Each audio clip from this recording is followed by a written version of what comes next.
سيدي رسول الله محمد ابن عبد الله الصالح الأمين وعلى آله وصحبه أجمعين.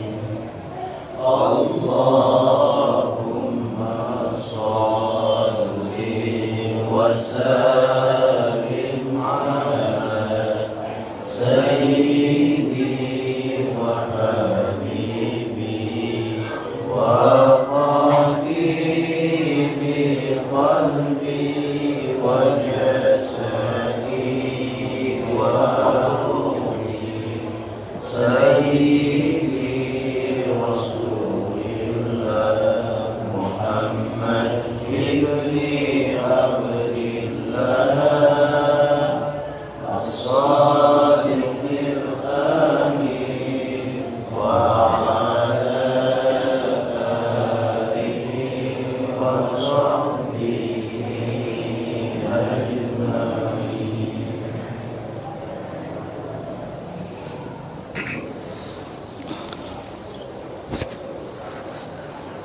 إن الله وملائكته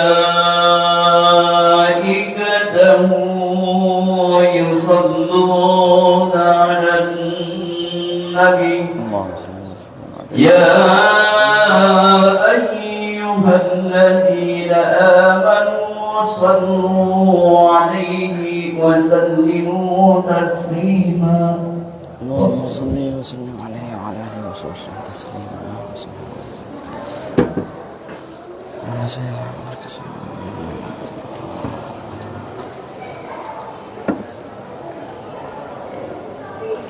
Assalamualaikum warahmatullahi wabarakatuh.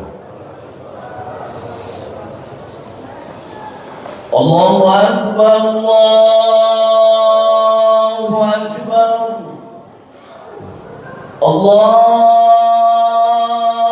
Akbar, Allahu Akbar.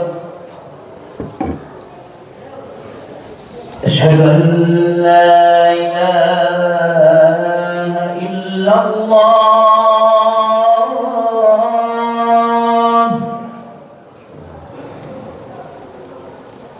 Asyhadu an la ilaha illallah.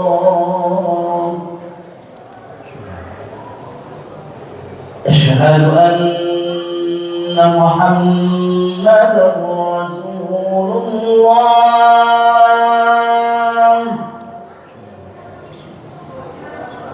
Asyhadu anna Muhammadar Rasulullah.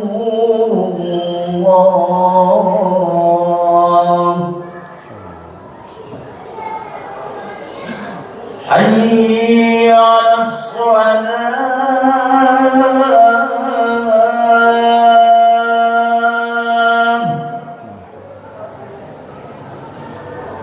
Hayya 'alas shalah.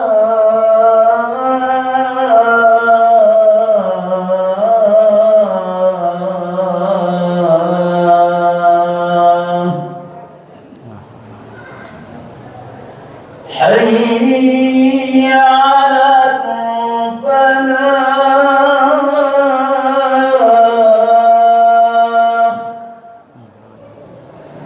Hayya 'alal falah.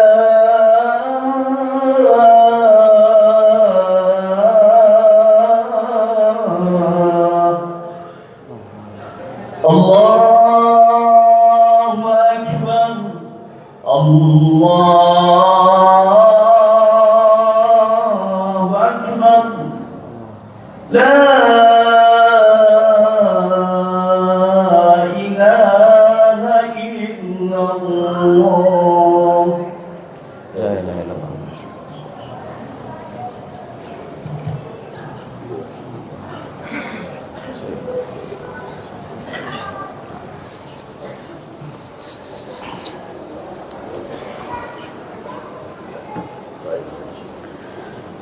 الحمد لله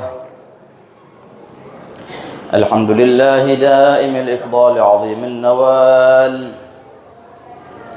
ونشهد أنه الله الذي لا إله إلا هو ذو الكبرياء والجلال والعظمة والجمال ونشهد أن سيدنا وعظيمنا وقرة أعيننا محمدا عبده ورسوله سيد أهل الكمال بلغ الرسالة وأدى الأمانة ونصح الأمة وكشف الغمة وجاهد في الله حق جهاده حتى أتاه اليقين وما مضى حتى أقام الدين وصار سهلا واضحا مبينا فلم تخف أمته فتونا بل عصموا في الجمع عن ضلال اللهم فصل وسلم على سيدنا محمد نورك الساري ومددك الجاري واجمعنا به في كل أطوار وعلى آله وصحبه يا نور أما بعد فيا عباد الله فإني موصيكم ونفسي بتقوى الله تقوى إله العالمين فإنها عز وحرز في الدنا والمرجع فيها غنى الدارين فاستمسك بها والزم تنل ما تشتهيه وتدعي واعلموا أن من اتقى الله عاش قويا وسار في بلاد الله آمنا ومن ضيع التقوى وأهمل أمرها تغشته في العقبى فنون الندامة. Alhamdulillah, senantiasa puja dan puji syukur kita haturkan kehadirat Allah Subhanahu wa taala atas limpahan nikmahnya dan hidayah dan taufiknya. Diwajibkan atas tiap-tiap yang berdiri di mimbar Rasulullah sallallahu alaihi wasallam untuk menyambung lisan baginda dalam menyampaikan wasiat Allah Subhanahu wa taala kepada hamba-hambanya. Walaqad wassayna alladhina utul kitaba min qablikum wa iyyakum an ittaqullah. Sungguh kami telah berikan wasiat kepada para ahli kitab umat-umat sebelum kalian dan wasiat yang sama pula kepada kalian. Wasiat apa itu ya Allah? An ittaqullah. Hendaklah kalian senantiasa meningkatkan nilai ketakwaan kepada Allah Subhanahu wa taala. At-taqwa khaufun minal jalil wal 'amalu bit tanzil wal qana'atu bil qalil wal isti'dad li yaumir rahil. Dalam definisinya Imam Ali bin Abi Thalib berkata, taqwa adalah rasa takut yang membara di hati seorang hamba, takut kepada Allah Subhanahu wa taala. Yang mana rasa takut itu membawanya untuk senantiasa mentaati perintah Allah dan menjauhi larangannya. Kemudian juga dia naik ke tingkatan ahlul qanaa'ah, merasa cukup dengan apa yang Allah Ta'ala berikan kepadanya, dan semua itu akan menghantarkan ke perihal yang paling inti, yaitu adalah al-isti'dad liyaumir rahil, mempersiapkan diri untuk hari esok, mempersiapkan diri untuk hari berpindahnya kita ke alam barzakh, hari yang kita yakini. Dan tidaklah ada di antara kita yang meragukan itu. Setiap yang bernafas pasti akan merasakan, mencicipi bagaimana itu kematian. Kullu nafsin dha'iqatul maut. Dan sungguh sebaik-baiknya bekal untuk hari esok adalah taqwa.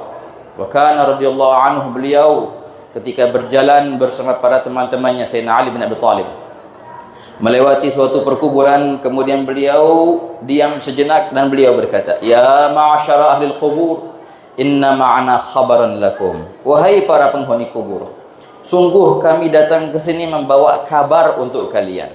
Kabar apa? Inna amwalakum qad wuzzi'at wa buyutakum qad sukkinat wa azwajukum qad zuwijat. Sungguh wahai para ahli kubur, rumah-rumah kalian yang kalian tempati dahulu sudah berpindah nama, bukan nama kalian lagi di situ. Harta-harta kalian yang kalian perjuangkan untuk mendapatkannya sungguh telah dirampas oleh orang-orang lain harta-harta itu. Dan bahkan sebagian daripada pasangan hidup kalian sudah menjadi pasangan hidupnya orang lain. Ini adalah kabar dari kami yang masih hidup kepada kalian yang sudah wafat. Fahal lakum khabar, fahal minkum khabarun lana? Adakah di antara kalian yang mau menyampaikan kabar kepada kami? Beliau diam sejenak, kemudian beliau berkata, "Law adzinallahu lahum an yantiqu." Kalau seandainya Allah Ta'ala mengizinkan mereka untuk berbicara, dan Allah Ta'ala mengizinkan telinga kita untuk mendengar suara mereka, laqalu, niscaya mereka akan katakan, wa tazawwadu fa inna khairaz zadi taqwa. Hendaklah kalian yang masih hidup membawa bekal sebanyak-banyaknya untuk hari seperti ini, hari barzakh. Dan sebaik-baik bekal adalah ketakwaan kepada Allah Subhanahu wa Ta'ala. Wa hakadha ikhwan. Di antara simbol ketakwaan kepada Allah Ta'ala adalah menjunjung tinggi syiarnya. Wa may yu'azzim sya'airallah fa innaha min taqwal qulub. Dan di antara syiarnya Allah Subhanahu wa Ta'ala adalah manusia. Di antara syiarnya Allah Ta'ala adalah ibadah seperti hadirnya kita di salat Jumat ini, mendengarkan kita ke atas khutbah yang disampaikan dengan niat untuk menimba ilmu, ikhwan. Marilah kita niatkan dalam perjalanan kita menuju salat Jumat, mendengarkan khutbah, kita berjalan untuk menimba ilmu. Agar apa? Agar kita mendapatkan keutamaan yang baginda Nabi Muhammad sallallahu alaihi wa ala alihi wasallam sampaikan dalam hadisnya beriwayatin hasan. Rawahu Tirmidzi fi Sunan, "Man salaka tariqan yaltamisu fihi ilman, salakallahu bihi tariqan ilal jannah." Barang siapa yang menempuh perjalanan demi untuk menimba ilmu, maka Allah akan tempuhkan baginya jalan menuju surga. Allah Ta'ala akan mudahkan perjalanannya nanti di surga, di akhirat untuk menuju surga. Wahakadha ikhwan. Perjalanan untuk menimba ilmu adalah sesuatu yang sangat mulia. Kita mengenang dahulu bagaimana Nabi Allah Musa alaihi salam berjalan sekian hari lamanya. Menemani siapa? Menemani gurunya Nabi Allah Khidir alaihi salam. Demi apa? Menimba ilmu. Dan lihatlah Nabi Muhammad sallallahu alaihi wa ala alihi wasallam dalam rihlah Isra dan Mi'raj, dibawa oleh malaikat Jibril, dan banyak di antara momen kisah Isra Mi'raj di situ ada perihal penimbaan ilmu. Lalu kita lihat bagaimana para sahabat. Mereka jauh-jauh berjalan untuk bertemu Rasulullah, menimba ilmu dari Rasulullah. Mereka ingin untuk menjadi pewaris Nabi Muhammad sallallahu alaihi wa ala alihi wasallam. Nahnu ma'asyiral anbiya la nuwarrithu dinaran wala dirhaman wa innama nuwarrithul ilm. Faman akhadahu faqad akhadha bihadhin wafir. Baginda bersabda, kami para nabi tidaklah mewarisi harta berupa dinar, emas ataupun dirham perak, namun kami mewarisi ilmu. Barang siapa yang mendapatkan ilmu itu, maka sungguh ia telah mendapatkan bagian yang besar daripada warisan kami. Wa hakadha. Wa kana as-sahabiyul jalil Jabir bin Abdullah al-Ansari. Diceritakan dari seorang sahabat yang bernama Jabir bin Abdullah, seorang sahabat yang junior. Tatkala baginda Nabi Muhammad sallallahu alaihi wasallam berpulang ke rahmatullah, beliau mencari dari sahabat-sahabat yang senior hadis-hadis baginda. Sehingga pada akhirnya ada beliau mendengar suatu hadis sabda Rasulullah tentang perihal keadaan manusia di padang mahsyar. Dia mendapatkan hadis itu dari sahabat yang mendengarkan hadis itu dari sahabat yang lain. Dia ingin mendengarkan hadis itu dari sahabat yang langsung mendengarnya dari Nabi Muhammad SAW. Dalam perihal ilmu hadis dikatakan as-sanad al-ali, sanad yang tinggi. Qala al-Imam Ahmad, talabu ali sanad minas sunnah. Mencari sanad yang tinggi itu adalah sunnah, kata beliau. Maka Sayyidina Jabir bin Abdullah disampaikan kepadanya bahwasanya saat ini hanya ada satu sahabat yang masih hidup yang mendengarkan hadis itu langsung dari baginda Nabi sallallahu alaihi wasallam. Siapa? Abdullah bin Unais. Yang mana ketika itu Abdullah bin Unais tinggal di Mesir. Tinggal di Mesir, sedangkan Jabir bin Abdullah tinggal di Madinah. Apa yang beliau lakukan? Beliau berjalan melakukan rihlah fi talabil hadis demi untuk bertemu dengan seorang sahabat yang bernama Abdullah bin Unais, hanya untuk mendengarkan satu hadis darinya. Sampai-sampai Imam Bukhari radhiyallahu anhu menceritakan peristiwa ini dalam sahihnya. Qala babu fadlir rihlati fi talabil hadis wa rahala Jabir bin Abdullah masirata syahrin. ila Abdullah bin Unais li sama'i haditsin wahid.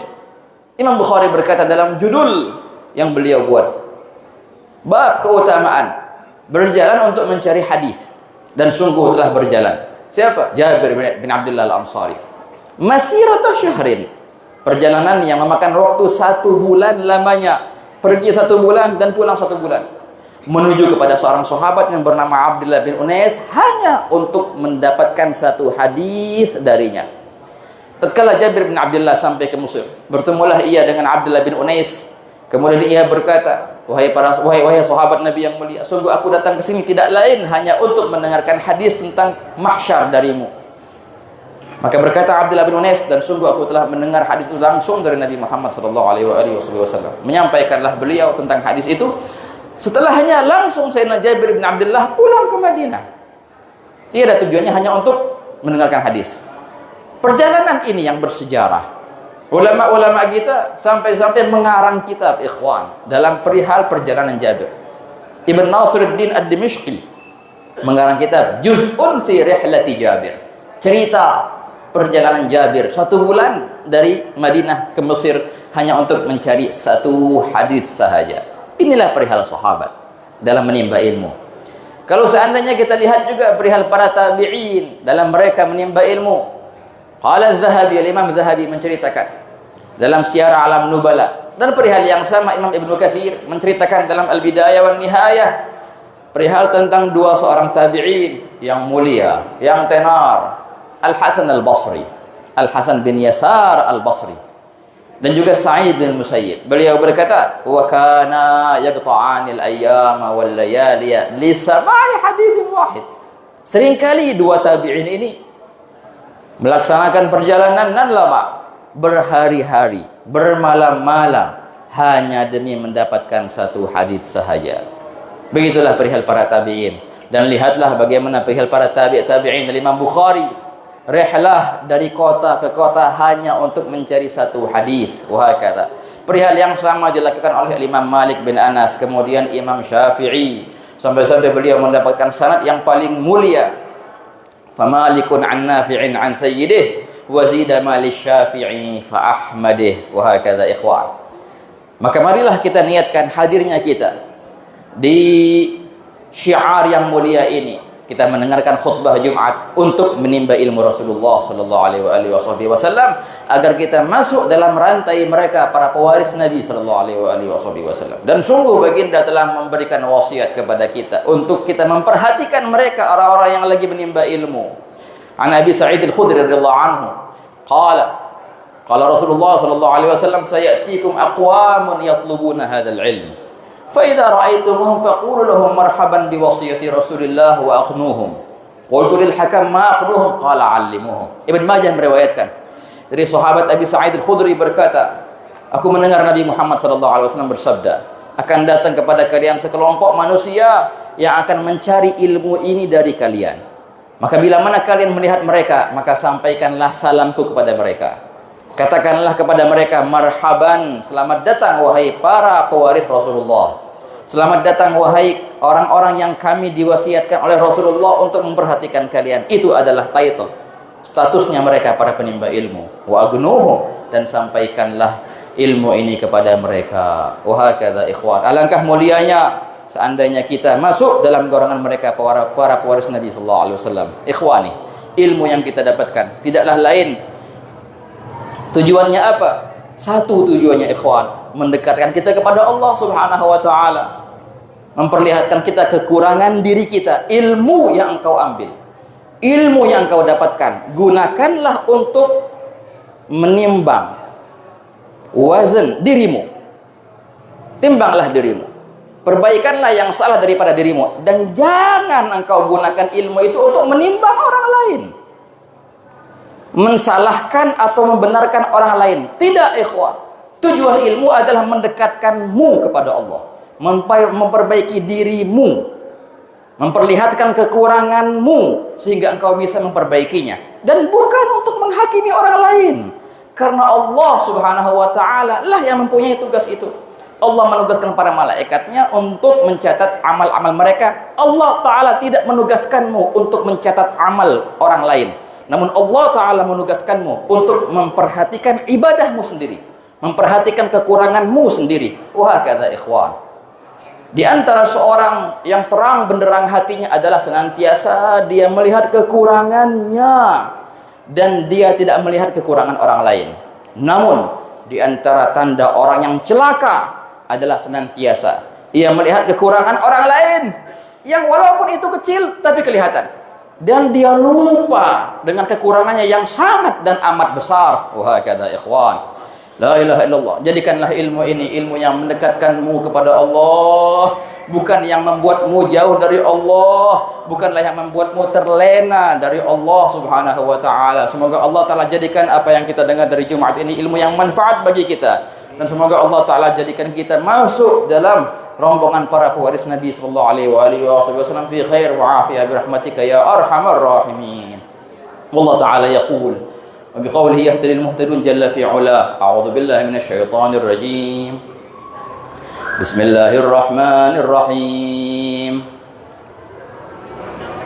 القارعة ما القارعة وما أدراك ما القارعة يوم يكون الناس كالفراش المبثوث وتكون الجبال كالعهن المنفوش فأما من ثقلت موازينه فهو في عيشة راضية وأما من خفت موازينه فأمه هاوية وما أدراك ما هي نار حامية. بارك الله لي ولكم في القرآن العظيم ونفعني وإياكم بما فيه من الآيات والذكر الحكيم وتقبل مني ومنكم تلاوته إنه هو السميع العليم. أقول قولي هذا وأستغفر الله العظيم لي ولكم فاستغفروه إنه هو الغفور الرحيم.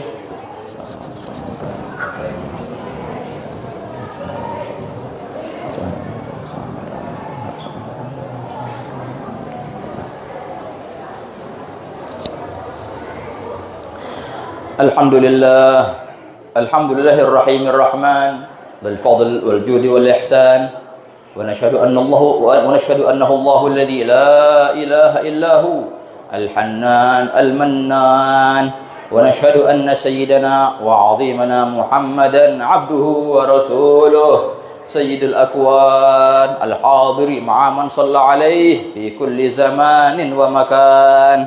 اللهم صل وسلم على سيدنا محمد السابق على الخلق نوره الرحمة للعالمين ظهوره وعلى آله وصحبه والتابعين لهم من بعده. أما بعد فيا عباد الله فإني موصيكم ونفسي بتقوى الله.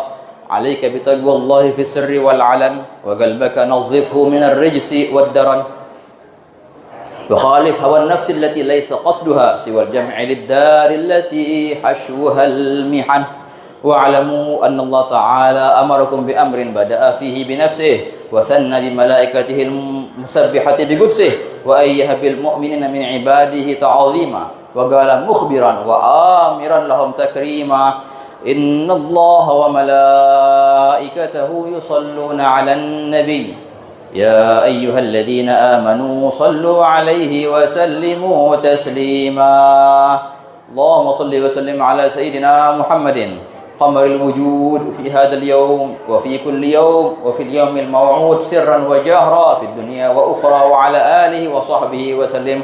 ورضي الله تعالى عن أصحاب القدر العلي والفضل المعتلي ساداتنا وأئمتنا أبي بكر وعمر وعثمان وعلي وعن عم نبيك خير الناس سيد الشهداء حمزة وأبي الفضل العباس وعن ريحانة نبيك الكريم وسائر أصحاب نبيك العظيم. اللهم اغفر لنا وللمسلمين والمسلمات وارحمنا والمؤمنين والمؤمنات.